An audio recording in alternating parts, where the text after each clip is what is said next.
Baik teman-teman, selamat datang kembali. Pada kesempatan kali ini saya akan membahas analisa saham harian untuk periode tanggal hari ini tanggal 26 Januari sampai dengan besok tanggal 27 Januari 2022. Jadi seperti biasanya untuk analisa saham harian saya akan bahas totalnya ada 16 saham. Ini bagian kedua. Bagian pertama sudah saya bahas ya. Telkom, BNI, BMRI, Harum, BRMS, IPTV, EMTK, dan Yelo ya. Itu bagian pertama. Jadi saya akan bahas langsung yang sekarang adalah bagian kedua. Saya mulai langsung dengan pertama adalah Pegas. Saham Pegas ini memang kecenderungannya masih cenderung downtrend ya. Kalau kita lihat kenapa downtrend ya, ini secara mudahnya sudah kita lihat ya, ini garisnya masih ke bawah ya arahnya ya. Jadi dia masih testing area 1345. Sebelumnya saya sudah sebutkan kalau mau spekulasi buy on weakness, tunggu kalau dia sudah berhasil minimal naik ke atas 1345. Memang sebelumnya dia berhasil naik, kemudian dia gagal turun lagi ya. Nah, kali ini dia akan berusaha untuk breakout lagi ke atas seperti itu ya. Stop lossnya sudah saya sebutkan 1280, harusnya nggak kena ya. Jadi kalau saya bilang stop lossnya 1280 itu artinya kalau dia turun di bawahnya 1280 barusan kita jual ya, eksekusi ya. Kalau dia masih belum di bawahnya 1280 masih ada harapan. Dan ini masih berjuang untuk breakout lagi ke atas 1345. Jadi garis-garis yang sudah saya berikan ini tujuannya untuk pemasangan trailing stop. Kalau dia sudah berhasil breakout, kemudian Anda sudah profit ya, pasang aja trailing stopnya untuk jagain profit yang sudah Anda dapat. Kemudian untuk stop loss juga saya sebutkan, ini garis-garisnya juga bisa untuk stop loss ya. Jadi kalau dia turun lagi misalnya posisi sekarang ya, Anda buy, stop lossnya di 1280 dan maksimum di 1245. Itu fungsi garisnya. Kalau dia naik lagi ke atas 1405 atau 1430 itu untuk average up atau buy up ya. Jadi bukan, istilahnya memang target price tapi bukan profit taking ya, bukan ya. Jadi kita pasang aja trailing stopnya kalau dia sudah naik ke atas 1405 ya, kita mulai pasang di 1405. Artinya kalau dia turun di bawahnya 1405 kita jual dulu ya untuk Pegas ya. Jadi untuk sekarang mau buy sekarang boleh saja atau tunggu sekalian nanti kalau dia berhasil naik lagi higher high ya. High-nya hari ini kan 1345 ya. Jadi kalau naik ke atas 1345 buy, pasang aja automatic order buy ya. Jadi nggak perlu diliatin, nggak perlu dijagain setiap hari, nanti tambah stres ya. Sehingga kita bisa fokus ke kerjaan utama kita ya. Kurang lebih seperti itu ya. Jadi mudah-mudahan dia berhasil naik ke atas 1345 buy, naik ke atas 1405 tambah lagi, naik ke atas 1430 tambah lagi. Jadi belinya bertahap aja karena ini kondisinya masih dalam jalur downtrendnya ya. Jadi hati-hati aja. Kurang lebih cukup untuk Pegas. Oke, BHIT masih spekulasi buy on weakness ya, kurang lebih ya di area sini ya. Jadi memang saya sudah sebutkan sebelumnya untuk BHIT ini masih cenderung sideways di jalur downtrendnya. Jadi dia kebanyakan sepertinya akhir-akhir ini ya untuk grupnya MNC ya, dia cenderung untuk sentimen aja. Jadi di sini kalau mau buy sebenarnya masih resiko ya. Lebih amannya kalau dia sudah berhasil naik ke atas 66 buy, naik ke atas 69 tambah lagi, naik ke atas 76 tambah lagi ya. Target berikutnya di 81 dan 85. Kalau di bawah 66 sebenarnya masih resiko ya, resikonya masih cenderung tinggi. Jadi kalau yang sudah punya pasang aja trailing stopnya di 59 dan stop loss maksimumnya di 52. Kalau dia turun di bawahnya 52 lebih baik jual dulu ya. Jangan sampai beranggapan saya tunggu aja pas nanti saham 50. Saham 50 memang kalau kita bicara mengenai dasarnya ya, kalau dia nggak ada aksi reverse stock split ya, nggak di reverse stock split ya, dia 50 memang bottomnya ya. Tapi kita harus ingat ya, kalau kita beli pas di 50 itu resikonya kapan bangkitnya kita nggak tahu. Terus juga resiko kena likuidasi ya, kena suspend juga nggak tahu sampai berapa lama ya seperti itu ya. Jadi jangan pilih saham murah terus beli di 50, enggak ya. Jadi beli di atas kadang-kadang untuk konfirmasi lebih aman dan lebih nyaman ya seperti itu ya. Naik ke atas 66 buy, naik ke atas 69 buy. Ini khusus bagi yang berani resiko tinggi ya. Karena seringkali volumenya hilang ya dan tiba-tiba harganya turun koreksi kembali ya. Jadi jangan terlalu agresif, bertahap aja sambil cek apakah ada aksi korporasi, right issue, kemudian penerbitan warrant, obligasi dan lain-lain ya. Silakan dicek ya. Oke, untuk BCAP saya cek terakhir katanya sih ada rencana right issue tapi belum ada beritanya ya. Di program sekuritas saya belum muncul ya right issue-nya kapan, rasionya berapa saya belum ada. Katanya sih ada right issue tapi saya belum kelihatan ya. Tapi di sini saya fokusnya di pergerakan harganya saja ya. Jadi kalau dia berhasil naik ke atas 100, kalau yang mau buy silakan ya. Jadi kalau masih di bawah 100 memang masih fluktuasinya tinggi. Naik ke atas 100 silakan buy. Berikutnya setiap kelipatan Rp4 atau Rp10 tambah lagi ya. Target price-nya di 120-an ya sampai 121. Itu untuk BCAP ya. Kalau sudah punya kira-kira pasang trailing stop-nya atau stop loss-nya di mana?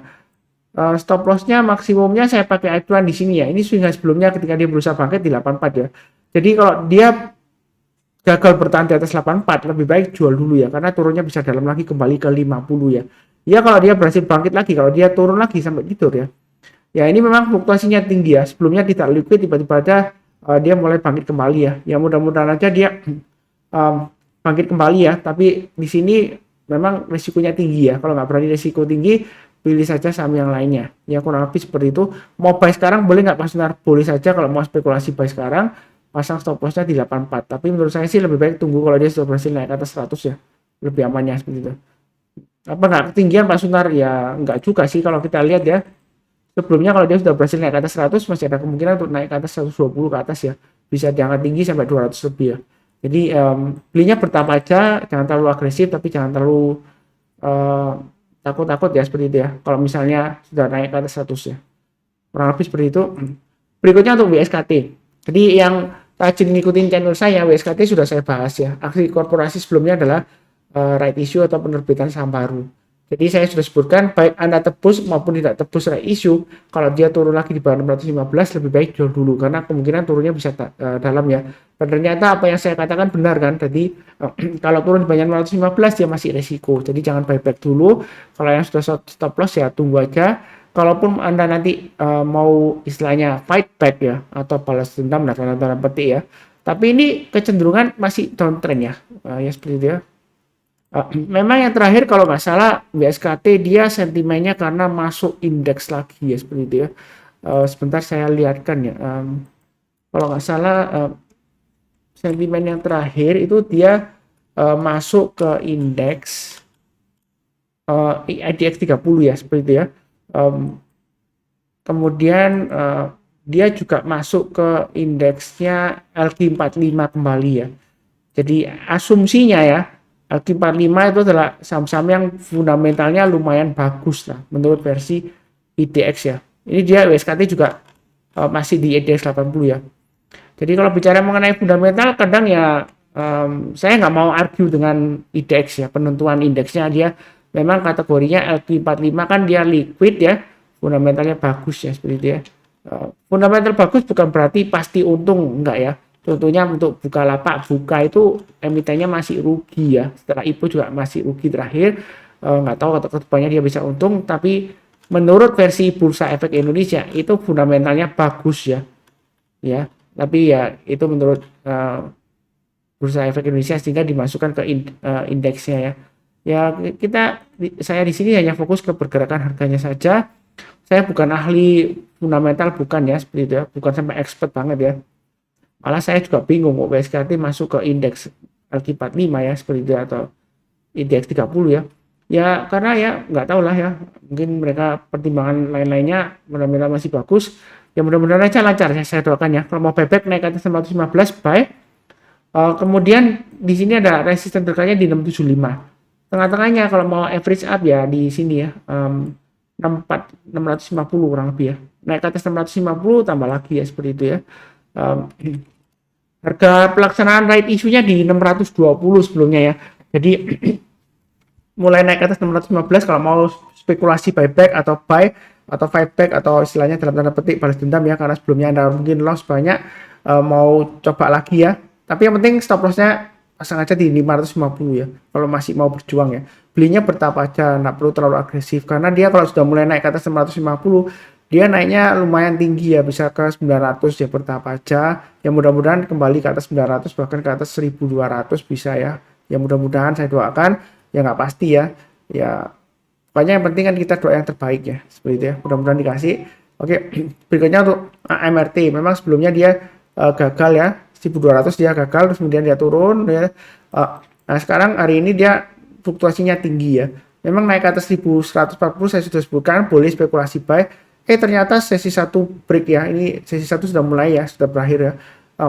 Jadi sekarang sesi kedua, ternyata turun di bawah 1140. Ya jangan lupa pasang trailing stopnya dan stop lossnya. Kan sudah saya berikan garis-garisnya. Jadi kalau posisi sekarang mau spekulasi buy, sebenarnya masih resiko ya. Jadi kalau selama berada di bawah 1140 masih resiko. Tunggu aja kalau dia naik kembali ke atas 1140 ya kalau mau buy ya. Naik ke atas 1200 tambah lagi. Kemudian target price-nya di 1300 dan 1335. Di sini ada checkpointnya, swing high-nya di 1250. Kalau dia berhasil naik ke atas 1250, boleh tambah lagi buy up atau average up ya, seperti itu ya. Ya mudah-mudahan aja performance-nya masih bagus, laporan keuangannya mudah-mudahan masih cukup bagus juga ya, kurang lebih cukup untuk AMRT. Berikutnya untuk CMNT sudah saya gambarkan, selama di atas 1070 kalau mau buy on weakness silakan, stop loss-nya pasang aja di 1070. Ya saya gambarkan dua level ya. Berikutnya kalau mau tunggu buy on weakness di berikutnya ya di level bawahnya 995. Buy on weakness itu artinya kalau dia nyentuh di bawah 995, kalau dia berhasil rebound atau mantul barusan kita buy. Tapi menurut saya di 1070 mau buy on weakness sekarang silakan, target price-nya di 1165. Jadi belinya bertahap aja, kalau dia naik setiap lipatan Rp20 atau Rp30 terserah Anda ya, atau Rp50 ditambah lagi atau average up boleh ya. Target price-nya di 1165 dan 1250. Ya mudah-mudahan dia breakout. Ini terus terang aja uptrend-nya masih lumayan bagus lah potensialnya ya. Kalau kita lihat ya di sini ya. Masih cenderung sideways, selama bertahan di atas 1070 masih ada harapan. Memang sebelumnya dia sempat turun di bawah 1070, tapi dia kan penutupan di atasnya ya. Jadi penutupan di atasnya ya. Mulai tanggal 17 Desember ya. Ya seperti itu ya, mudah-mudahan lancar untuk CMNT. Berikutnya untuk TCPI masih sideways ya. Sempat breakdown di bawah 10.175. Jadi kalau kena trailing stop ya, tunggu buy minusnya di 9750. Nah hari ini rebound pas dekat 9750, mau buy sekarang boleh nggak? Boleh, asalkan pasang stop lossnya di 9750, maksimum stop lossnya di 9400. Kalau dia turun di bawah 9400 lebih baik jual dulu ya. Kemudian naik ke atas 10175 kalau mau tambah lagi, atau tipe yang buy hasil higher silakan buy lagi. Target price berikutnya di 10.500 dan 11.000. Memang sebelumnya gagal ya, naik ke atas 10175, nggak lama lagi dia terkoreksi kembali. Tapi kita jangan terlalu kaku dalam arti, oh kalau sebelumnya gagal pasti kali ini gagal juga, belum tentu ya. Tapi juga belum tentu berhasil ya. Yang penting garis-garisnya sudah saya berikan. Kalau mau tambah lagi mungkin setiap kelipatan 50 atau kelipatan 100 ya. Kalau mau buy sekarang ya 10.050 tambah lagi 10.100 tambah lagi seperti itu ya, atau kelipatan 100 ya. Jadi buy-nya bertahap aja, memang cenderung sideways di atas ya, konsolidasi di jalur uptrend-nya. Mudah-mudahan masih bisa breakout lagi sampai ke target price berikutnya di 1100 untuk TCPI. Kurang lebih cukup. Berikutnya untuk meeting. Jadi yang rajin untuk menonton dan juga mencatat dan juga buy ya kalau berani ya. Ini sudah profit ya. Saya sudah sebutkan sebelumnya untuk MITI ya, kalau mau spekulasi buy boleh, naik ke atas 276 buy, target berikutnya di 320. 320 sudah tercapai. Kalau dia berhasil bertahan di atas 320, target berikutnya adalah di 400. Ini khusus bagi yang berani buy high sell higher atau yang spekulasi yang berani spekulasi tinggi ya, seperti itu ya. Memang fluktuasinya tinggi. Kalau nggak berani ya tunggu aja di area 230 lagi ya buy on weakness-nya ya. Artinya kalau dia koreksi di bawah 230, kita belinya kalau dia sudah berhasil rebound. Kalau dia belum mantul, belum rebound, ya berarti dia masih cenderung testing lagi berikutnya, di support berikutnya bisa sampai di 192 atau 190 di sini 200 ya, 192 sampai 200, atau bisa testing lagi di area 169 ya, high-nya yang di tanggal 28 Oktober ya. Sebelumnya dia gagal koreksi, kemudian dia breakout ya. Jadi 169 bisa diajukan bisa dipakai acuan untuk support berikutnya di 169. Kurang lebih cukup ya untuk analisa saham hari ini. Seperti biasanya ya, saya doakan selalu semuanya selalu sehat, damai dan sejahtera selalu. Amin. Kemudian yang barusan kenal channel Saham Profit ya, jangan lupa subscribe, like, nyalakan lonceng notifikasinya. Kemudian jangan lupa kalau ada pertanyaan ya atau saran, silakan tulis di kolom komentar. Biasanya saya akan jawab ya. Ya nggak langsung tapi saya usahakan ya secepatnya. Terima kasih banyak, sekian.